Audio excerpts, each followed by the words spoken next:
waxa ku qoran jadwalada in eedaanka salaada subax uu yahay 4:26 ilaa iyo 4:38 daqiiqana waxa socday bay leedahay eedaankii oo masaajid kala duwan ay eedaamayaan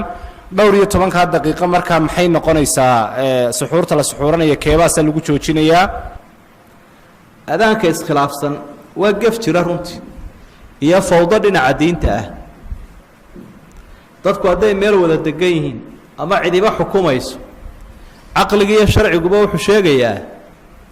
in la mideeyo adaankooda waayo waa mas'uuliyad diineed nabiguna uu tilmaamay calayhi salaatu wasalaam qofka mu'adinka inuu mu'taman yahay oo lagu aaminay arrintaa hadduu waqtigii dadka ilaalin waayo kii la aaminay dee waa khaain mu'adin khaaina ayuu noqonayaa waa khiyaamo diineed shaqadii markaa in laga saaro weeye dabagal la'aanta daraaddeed iyo dadkii hawshan u taagnaa in badan oo ka mid oon xil isa saarayn iyo aqoon darro jirta intaasaa waxay keeneen nusa saaca inuu adaanku socdo oo wakhtiga kii hore lasoo bilaabaya aan la garanayn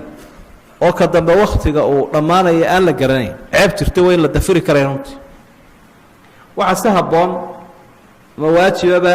qofku waajibka u yaalla inuu garto wakhtigiisa markaad ka shakisan tahay xaaladaas oo kale dee waa inaad hubisaa adiguna oo inuu waagi baryay in kale aada hubisaa goortuu baryayay saacadaynu haysanaa dadku marka arrinta diinta inay siyaalyeelaan maaha duunyadoodaba u dadaalaan oo daqiiqada ilaaliyaan haddii ballan la yeesho ama meel uu shaqo tegayo